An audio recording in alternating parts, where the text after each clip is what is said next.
Alrighty guys, welcome back. As you can see, I have something very different as opposed to lately of what I've had on this channel. As you can see on the box, Steyr arms. So let's go ahead and open the case. So as you can see, this is one of the fairly uncommon Steyr. I believe they go by the A2 series, which is what this is now. This is the C9-A2 MF, as you can see here.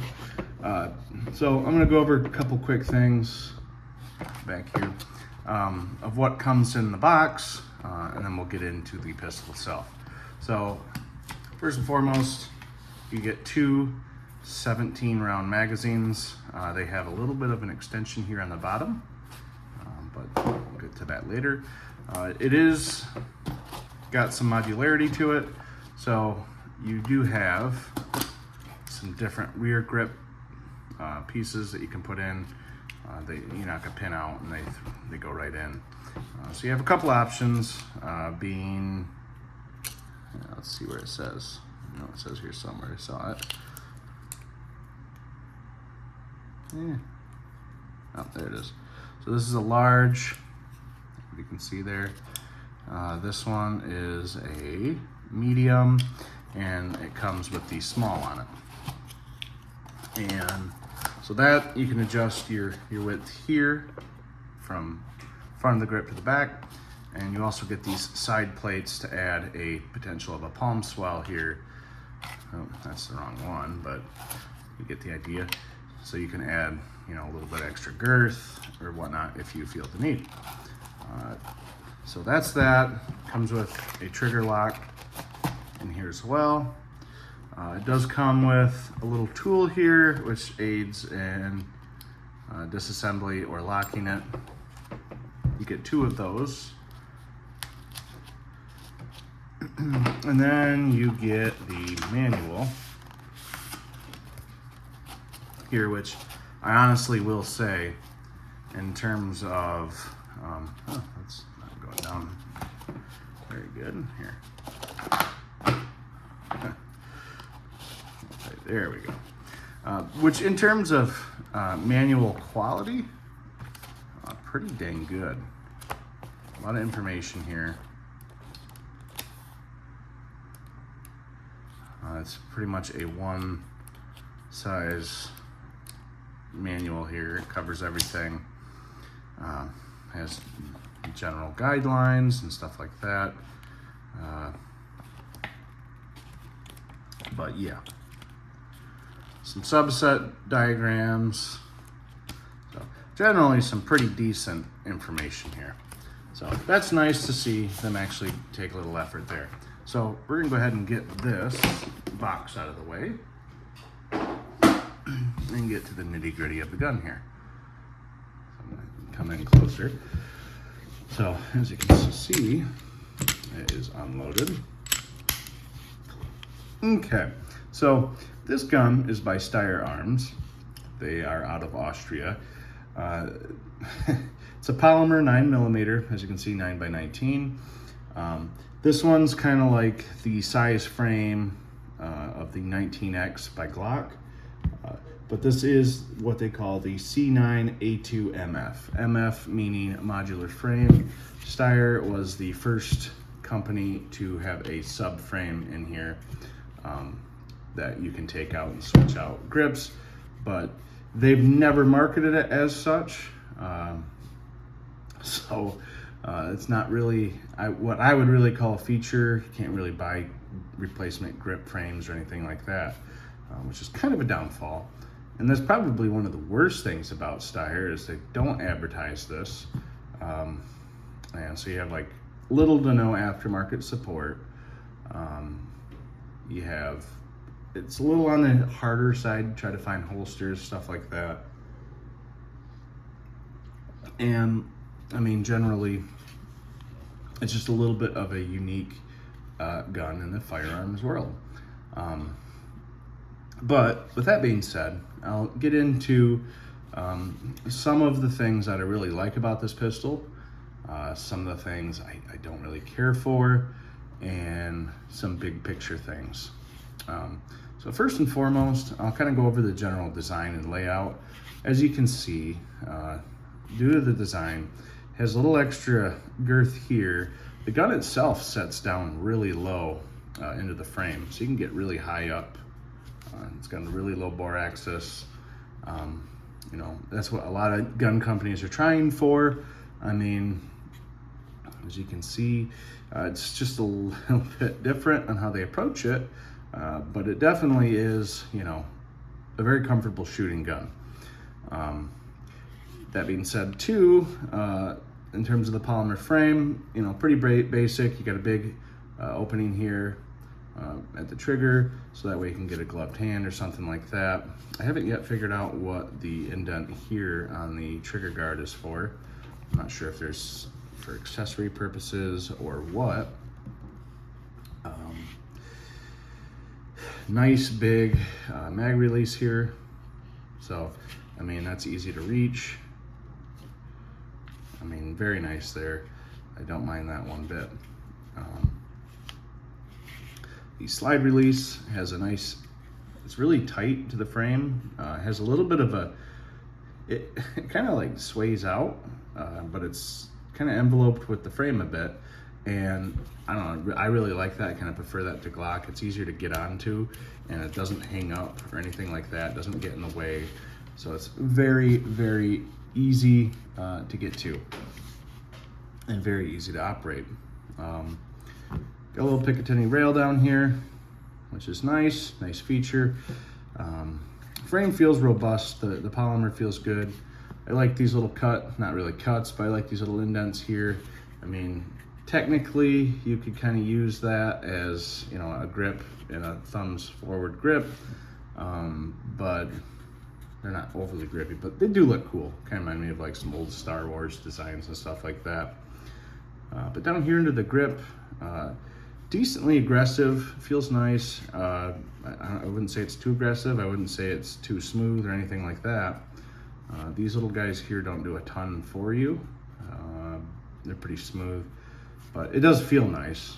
Back here is kind of like a Gen 3 Glock in a way, but they grip nice. It's not uncomfy in any stretch of the imagination. So I'll get real quick into that trigger pull. So you have a nice trigger dingus here that, if you notice, the trigger dingus moves basically straight back, more like a 1911, kind of going straight back. So that first part of that safety on the pull feels really nice. It's a wide dingus too. I don't know if you can see, which is really comfortable. But the trigger pull is great. I don't dislike it at all. We'll go ahead and just give a quick test here. I'll get out here so I can show a little better. So that's at about 6.5. Try again here. About 6. So, you know, around that 6, generally pretty standard safety duty style firearm trigger pull. But it definitely is smooth.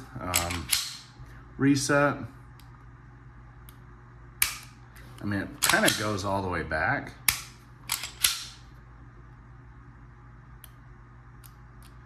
I mean, there's a little take up there, but I don't know, you can work it pretty decent, but it's a nice feeling trigger.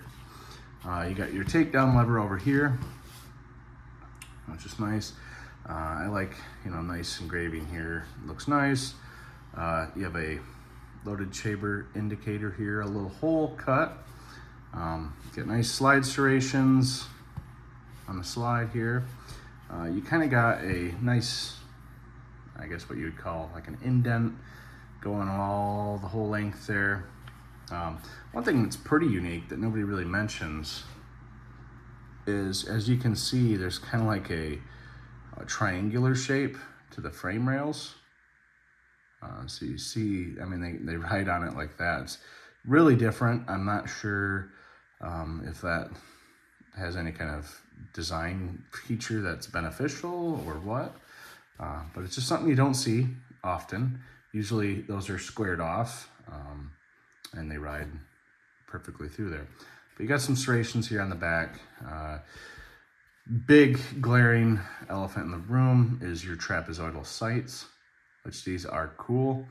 I don't know why more manufacturers don't attempt to try to do something like that. They're really cool. I don't know if Steyr has a like a trademark on them or anything like that, but they're pretty substantial. They're metal sights. They work nice. Other than that, you got a really flat top. Nice finish. I believe it's not really melanite, but it's their version. It's got, so the C9 here has a 3.8-inch barrel. Yeah, that's their shortest one, smallest.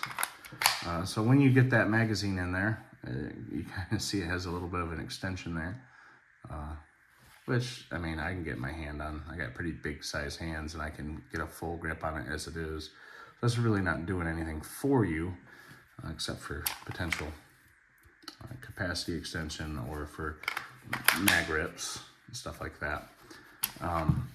Another thing I should note is you got a nice bevel here on the mag well from factory.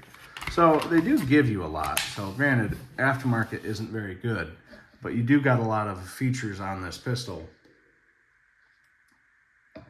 that, in terms of you know, the operation and stuff like that, it's very comfortable. Very nice shooting gun. There's not a lot you'd want to change on this for duty handgun or, you know, concealed carry, home defense, any of that stuff.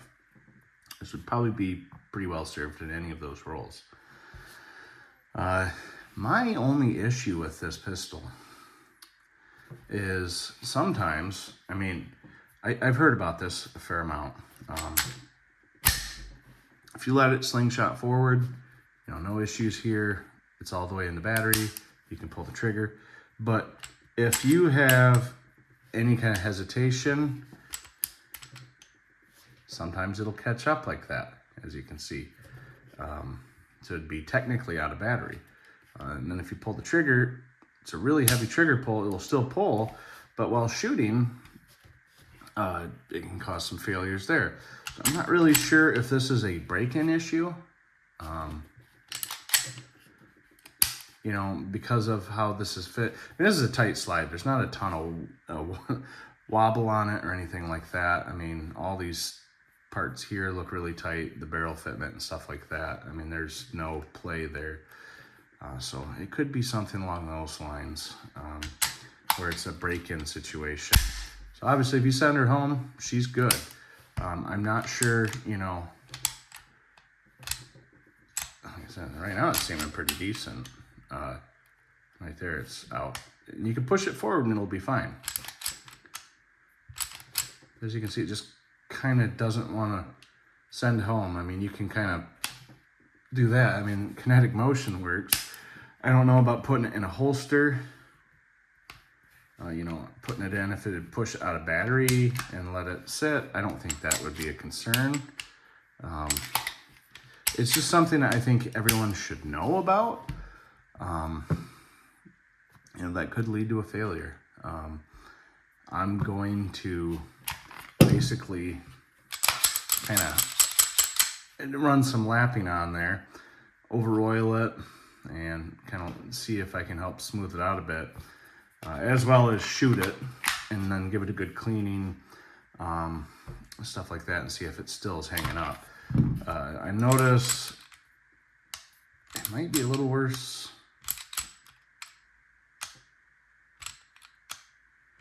Seems to be better, because I've been doing this every time I get it out and handle it. I've been kind of racking it, as you can see there. It just, I don't know. So, like I said, it's just a weird thing. I'm not sure, you know, a gun like this, I paid $5 $79 for it. I really do not expect to have any issues. I'm definitely not gonna, carry it for self-defense yet until I get that issue buttoned out to see if it's really an issue or anything like that. I will, for sure, give an update on this though, because I do not want anybody to have any potentials for failures and stuff like that long term. But yeah, so as you can see, it's just sitting there. But obviously you're supposed to slingshot and you're supposed to use the slide release, and it's not, no issues there. So it's just depending on the user, instances like that, it could be a concern. Just something to watch out for. And if you're not comfortable with it doing that, because honest to God, this is the only gun that I have ever bought in all my years that has ever done something like this, where it doesn't, I don't know if it's because recoil spring is tuned down so low or something like that for the recoil, but I've never, like I said, I've never had that. And in terms of it being out of battery, as you can see, if it's in that condition, it definitely is. But as a little movement there, it slid all the way forward. So I don't know. If you guys have experience with that, definitely let me know. Let me know what you think generally of Steyr arms. They got some cool stuff. They got some cool designs. I really want to love this pistol. I definitely need to get some more rounds through it. I've only put about 100 rounds through it so far, so I think it's probably too early to tell in terms of long term if this is going to smooth out, get better. My plan is to throw another couple hundred through it and see where I go from there, see if I get any failures, anything like that. But yeah, so far so good. Just like I said, just that one little issue there. So be on the lookout. That being said, if you're looking at them, I think they're cool. You should pick one up, put one in your hand. They definitely got their ergonomic games figured out, which is cool. Not a lot of companies do that. So, all right, again, let me know what you think, and thanks for watching. All right, I'm gonna add this in. Sorry to add this at the last part of the video here. If you can see this plate back here, if you slide this back, and if for whatever reason, this rear plate can shift down. And I don't know if you can see it, but it catches on the back of the frame. So basically, I mean, it's just another little place for it to hang up. What the heck? I'm not sure if I push it down and slingshot it forward, if it'll just, I guess it forces its way, but that's just kind of janky to me that piece can sit there and wiggle.